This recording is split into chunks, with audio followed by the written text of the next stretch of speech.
Muy bien. Entonces, continuando, continuando, hablando un poquito, ya vimos un poquito de historia, un poquito de evolución. Qué bueno que por ahí, ya encontraron también el tema del humanismo. Creo que también es importante hablar del ser humano con la ética. Pues eso va parte de la corriente filosófica. Y después de eso, pues vamos con la ética y la moral. Para poder hablar de ética, necesitamos conocer la diferencia entre ética y moral. Por un lado, la ética y moral, voy a ponerme con la imagen, dense cuenta digamos que lo que hemos estado estudiando anteriormente es la evolución del pensamiento humano y por allá va la ética. Es decir, la ética humana, el pensamiento humano, tiene que ver con un carácter moral, al carácter moral va con los valores, ideales y las normas de conducta que tenga el individuo. No son del todo sinónimos, pero sí comen del mismo plato. Es decir, por un lado, la ética es, es ver cómo las relaciones sociales tienen que ver con las individuales y sus intereses. Es decir, cómo podemos hacer una sociedad de convivencia, cómo podemos establecer valores colectivos y la moral los rige como normas. Es decir, es la que te empieza a decir, oye, si eres una persona de buena moral, deberías hacer esto, que al final del camino son condiciones éticas, sociales que generan la norma. Bien, entonces, cuando hablamos de normas, hablamos de moral, es decir, normas no escritas, pero que nos van dando las pautas de la sociedad de convivencia, ¿sí? En donde la ética estudiará la moral, estudiará los fenómenos que generan el modelo de pensamiento de las normas sociales. Por ejemplo, estudiamos cómo veían la ética una sociedad como la griega o una sociedad también como la de la Unión Soviética. Pero a su vez, si estudiáramos la ética a profundidad en la Unión Soviética, también a lo mejor sería interesante ver los códigos morales de la Unión Soviética, cómo una persona del promedio se tenía que desenvolver para poder estar dentro de los ideales. Y pensáramos, ¿son los mismos ideales que los de Occidente? Por supuesto que no.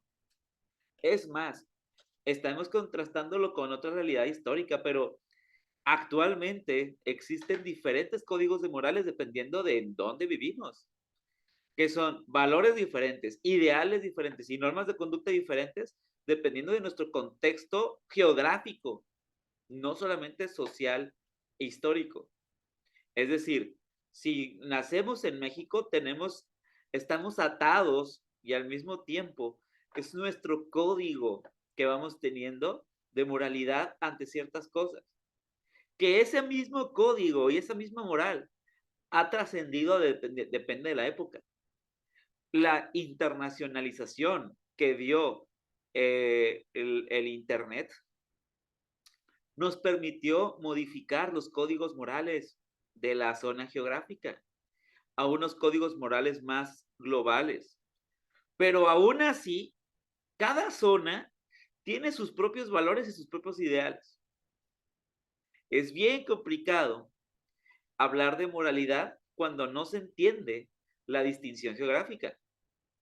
Oye, es que lo que estás haciendo es inmoral o amoral. ¿Seguro? En mi código postal no me dicen que es así. O viceversa, en donde a lo mejor estás basado en valores, ideales y normas de conductas de otro país.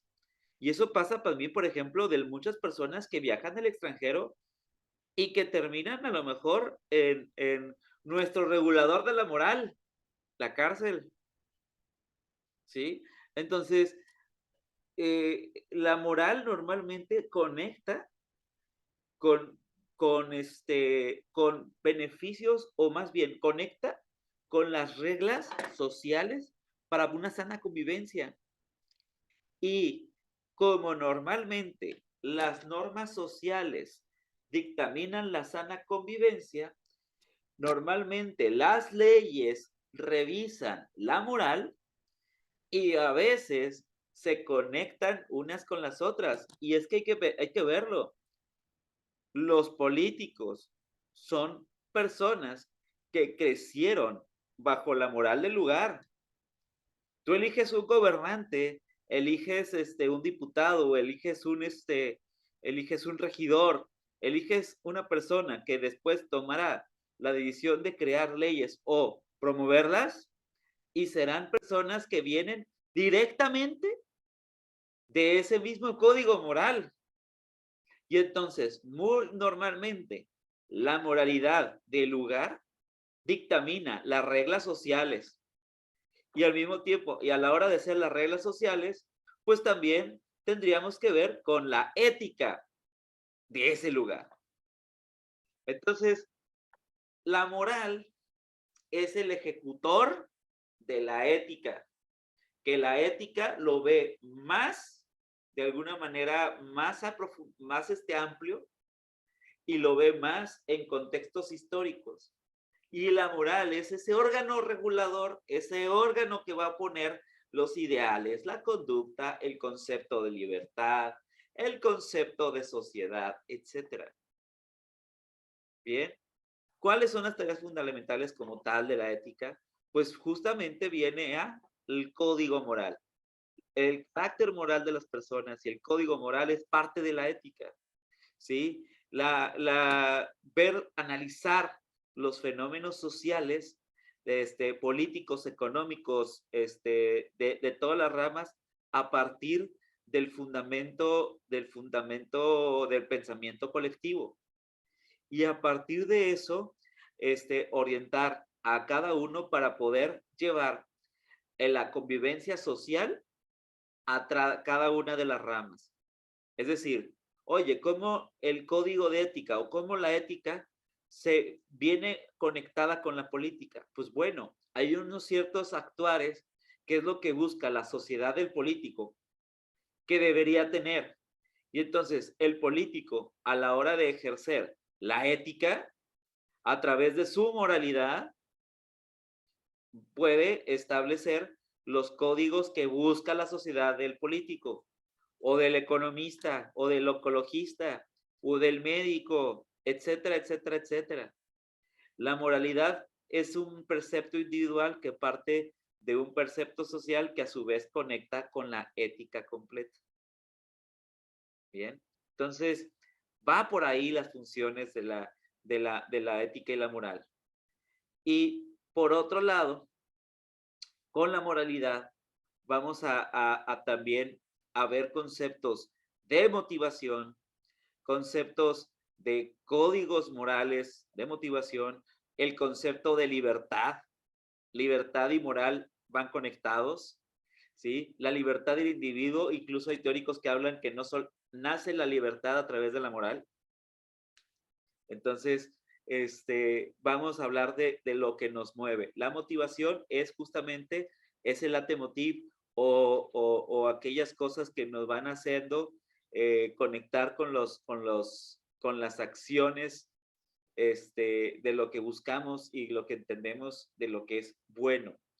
Y normalmente lo que entendemos que es bueno va conectado con los preceptos sociales de lo que creemos, de lo que cree la sociedad que es buena.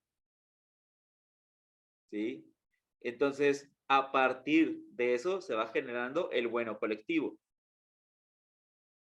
Y entonces, después de empezar a hablar de la moralidad, pues hay que ver un poquito de los elementos y componentes que tiene dicha moralidad. Una de ellas es la estructura de la moral. Es decir, el evaluar la relación moral con la relación social. ¿Sí? Y es ahí en ver las relaciones los premios que existen por pertenecer a los códigos morales de cierta zona, o los castigos que tienen que ver por no pertenecer. Y es que pensemos, muchas personas que están en la cúpula social de poder normalmente cumplen a cabalidad las normas morales. Y entonces, normalmente, sociedades completas premian a aquellos que mejor cumplan las propias normas morales de la sociedad. Pero por otro lado, es una dicotomía, porque también es cierto que nosotros ponemos a nuestros representantes de la moral para que a través de ella se genere y se legisle para que sea ya el bien social por escrito. Pero por otro lado, los mismos agentes del poder promueven y escriben y también persuaden a la sociedad para buscar códigos de moral que se adecúen a las necesidades de los gobernantes o de los comunicadores de la moralidad, de tal suerte que a su conveniencia lo podamos poner. Entonces, es una dicotomía. Puede llegar a aparecer, entonces, ¿cuál tiene poder? Si damos el poder a la sociedad o damos poder a los representantes de la sociedad. Y la realidad es que son un poco de ambas. Bien, entonces hay que tenerlo bien, bien presente en la moralidad. Un tercer elemento es la conciencia moral. Voy a conectar un poquito con el tema de psicológico de Carl Jung, de la sombra y un poquito de la sombra colectiva. Y hace poquito estuvimos dialogando sobre la sombra colectiva, en donde existe como tal un ente de pensamientos colectivos que no se nombran, ¿sí? Apoyándome un poquito del concepto de Carl Jung, pensamiento colectivo de pensamientos que no se nombran, pero que crecen dentro de una sociedad. Y se crecen a través de los miedos, se crecen a través de los paradigmas que tenemos, que son cosas que tenemos los seres humanos, pero que no nos gusta decir que tenemos, ¿sí? Y se va generando esta dicotomía de lo que somos con lo que no somos. Bueno, si existe sombra colectiva, existe conciencia colectiva. Y entonces, el humano, nosotros como humanos, como sociedad, empezamos a poner el yo, o más bien, el super yo, nuestra versión buena, lo ponemos a la luz y la vista de todos, para que digamos, estos son los preceptos que idolatramos, estos son los preceptos que nos gustan, esto es lo que nosotros nos apetece que todos lleguemos, los ideales, etcétera. Pero a su vez, no nombrado, la conciencia moral genera esta sombra colectiva a través de los miedos colectivos, a través de aquellas cosas no nombradas que tiene el humano. Por ejemplo, el humano come otro animal. El humano mata. El humano miente. El humano tiene 10 pecados que si no, no hubieran sido nombrados en el concepto católico. O todo tiene una Biblia, o tiene un Corán, un Talmud, o tiene un Corán, o tiene mucho de reglas de lo que deberíamos hacer. Y si existe ese reglamento de lo que deberíamos hacer, es porque existe también en la sociedad las cosas que no están nombradas aquí, que a su vez también lo tiene el ser humano como parte, como individuo que simplemente es. Si no existiese esto, no habría necesidad de nombrar esto. Y entonces, la estructura moral y la conciencia moral se genera visualmente y escrito con lo bueno que tiene el ser humano, pero no nombrado con lo malo y la sombra colectiva que también tiene. Y es por eso la otra vez estábamos discutiendo en una tertulia sobre que por qué, oye, fíjate que tenemos un reglamento súper fuerte en la Secretaría de Educación Pública para ver los temas de los conocimientos, el tema educativo, o tenemos una ley, una constitución súper fuerte, envidiada, de las mejores del mundo, y pareciera como que en otras, como que nos quedamos estancados en la aplicación. Y hablábamos de la corrupción, y hablábamos de los compadrazgos, hablamos de las personas que como que todo lo que aparenta no se aplica. Y esa es precisamente nuestra sombra colectiva. Es decir, tenemos una constitución padrísima y la nombramos y la ponemos frente a todo. Pero ¿por qué no funcionan ciertas cosas? Porque de alguna manera esta parte no hace match con lo que también somos. Y entre más grande es lo que no somos, o más bien, entre más grande es lo que no nombramos, pero que también somos, menos funciona lo que somos y es nombrado. Entonces, la actividad y la conciencia moral es indispensable tomarla, tanto lo bueno como lo malo, e integrar el ser humano completo, o lo más completo que podamos, en donde, claro, vas a tener castigos a aquellas personas que hagan actos inmorales o que hagan actos que no le beneficien a la sociedad como tal. Pero que no los nombres y que lo tengas y que dejes bien delimitado las acciones morales. Y si vas a hacer eso, aplícalo como tal. Sé rígido en la aplicación de lo inmoral también. O también de la sombra colectiva, que por algo existe la sombra colectiva, pensando en el tema de Carl Jung, ¿vale? Entonces, esos elementos constituyen también la moral, los tres elementos. Bien, partimos también de esta imagen, chicos. Esta imagen es bien, bien interesante sobre la libertad y la moral y la ética. Moral, ética, por ahí va conectando. Aquí, una reflexión de Nicómano, ¿sí? Que habla sobre en donde está nuestro poder de actuar, también está el poder de no actuar. Ahí está en el poder del no, la libertad que también te da el no y el sí. ¿Ok? Repito, o lo pongo textual como dicen ahí. Ahí donde está en nuestro poder el actuar, está también el no actuar. Ahí donde está en nuestro poder el no, también está el sí. Chicos, ¿qué se les viene a la mente cuando escuchan este texto como tal? Eso que les acabo de leer.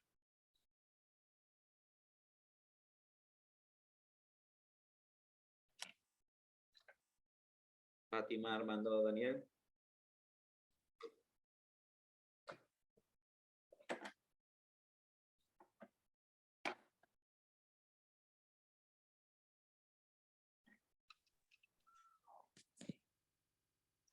Bueno, aquí lo que yo entiendo es que según lo que tú tengas, es el poder para hacer las cosas. O según el conocimiento también que tenga uno, es para poder realizar o hacer las cosas que tenemos que hacer. Porque si alguien lo pone en un puesto, en un empleo, que no lo capacitan y no sabe cómo hacerlo, no va a saber. Entonces, el aprender a hacerlas, el enseñarte a hacer las cosas, es el poder hacerlas. Por ejemplo, y voy a dar una reflexión, a lo mejor también para orientarte. Dime, excelente, gracias por participar. Imagínate que de repente tú empiezas a obtener muchos conocimientos de un tema y obtienes tantos conocimientos de un tema que a la hora de aplicarlos, decides actuar si tú crees que es conveniente, o ese mismo conocimiento per se te da la libertad para no actuar. Es decir, como sé mucho de este tema, me doy cuenta que no estamos en condiciones para poder actuar bajo los criterios como tal. Es decir, la libertad está a partir de saber que puedes actuar, más también no actuar. En donde puedes decir que no, pero también que sí, pero lo hagas con cierto grado de conciencia, con cierto grado de conocimiento y con cierto grado de vislumbrar. Porque como puedes actuar, puedes decidir no actuar, como puedes decir que sí, puedes decir que no. Esa es la libertad completa. Si no pudieras decir que no, o tampoco pudieras que decir que sí, es en donde viene la esclavitud. En donde tus decisiones o tu actuar depende de otro o de otra que tome decisiones. Y ahí es en donde radica el punto de partida de la ética y la libertad, de la moralidad y la libertad. En donde el poder y el conocimiento y la decisión te hace libre. ¿Ok? Por otro lado está aquí Fernando Savater. Fernando Savater habla sobre la libertad es elegir siempre lo que uno quiere. Pero si los hombres fuesen libres de hacer lo que quisieran en todo momento, según sus deseos, tendríamos de problemas de subsistir en sociedades. ¿Sí? Entonces, ¿cómo ven eso? Por ejemplo, ¿el hombre puede ser realmente libre? El hombre, hablámonos del humano. ¿El humano puede ser realmente libre o no? O si hasta dónde podemos llamar libertad y hasta dónde podemos llamar libertinaje. ¿Sí? O a lo mejor por definición de libertad, el hombre sí pudiera ser, o el humano pudiera ser libre. Es decir, que puedas complacer todos tus deseos y subsistir al mismo tiempo en una sociedad.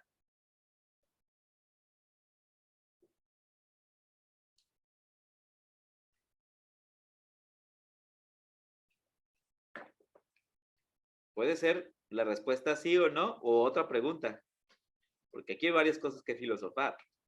De entrada, ¿cuál es el límite de la libertad? Seguido, a lo mejor también pensar sobre si las personas, si nuestros deseos realmente son nuestros deseos o parten de deseos colectivos. Por ejemplo, si ustedes tuvieran una lámpara mágica que les consideran 3 deseos, ¿cuáles serían? Y si tú hicieras esa encuesta a 10,000 personas, probablemente las respuestas más populares serían dinero, amor, familia. ¿Qué otras me está faltando? ¿Algún caso particular? ¿Pero cuáles son los más populares? Dentro del dinero, casa, carro, empresas. Dentro del amor, pareja, hijos, familia.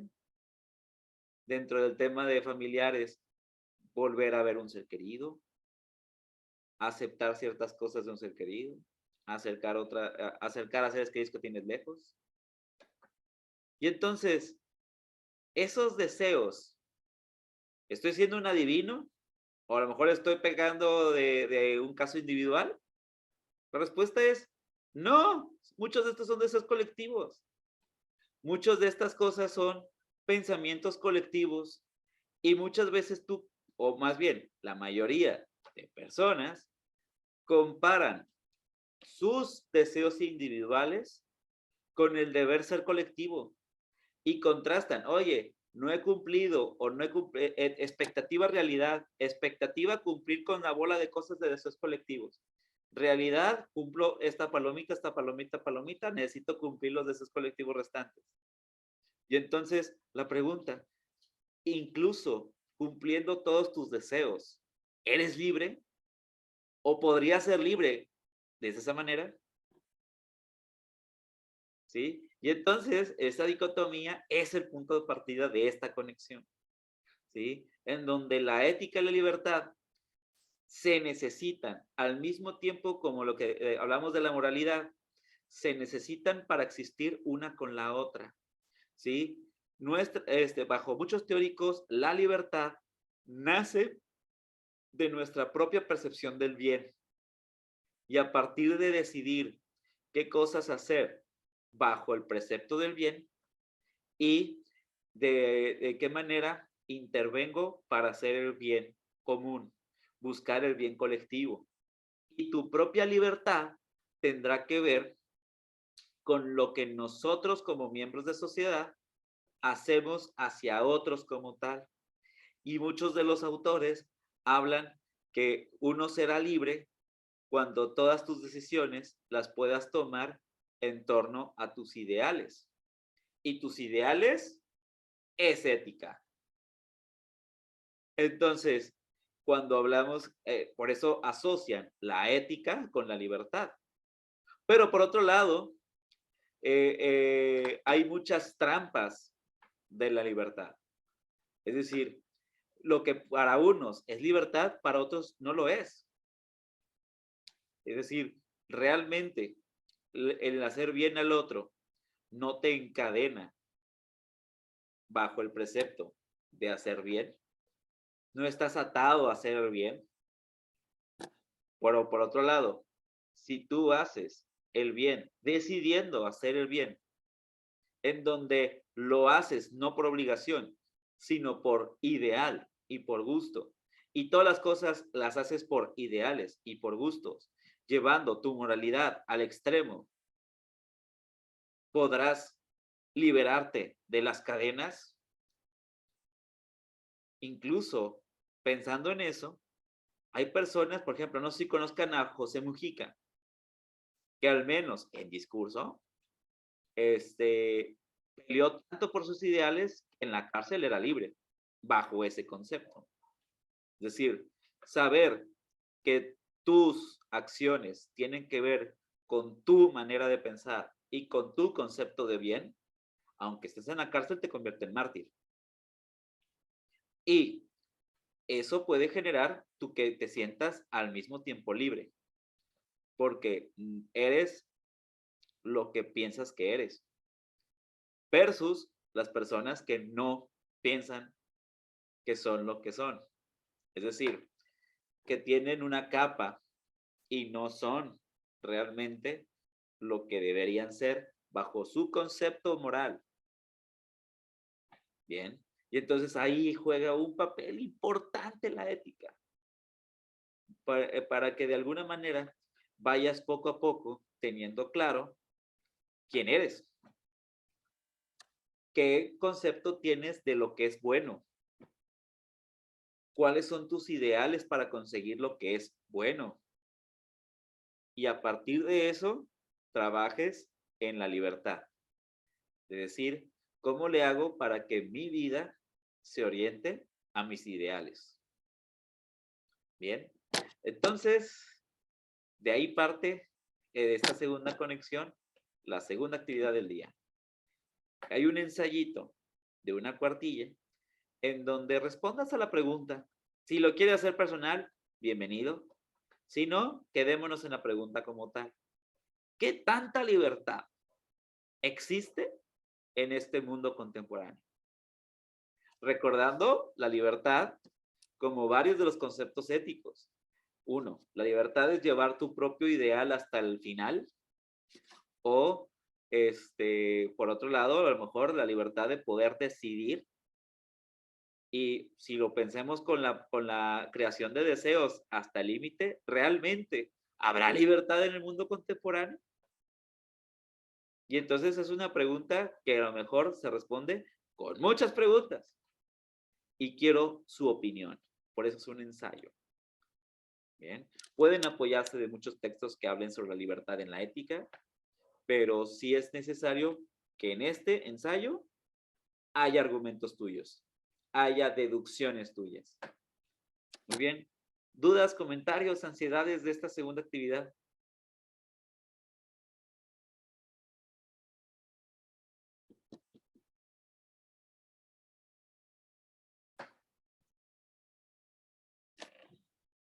Bien. Okidoks. Muy bien. Entonces, como pantalla. Sí, imprimo pantalla. Aquí se estaría viendo la pantalla aquí. Y esta es la segunda actividad. Por favor, ¿pueden prender cámaras?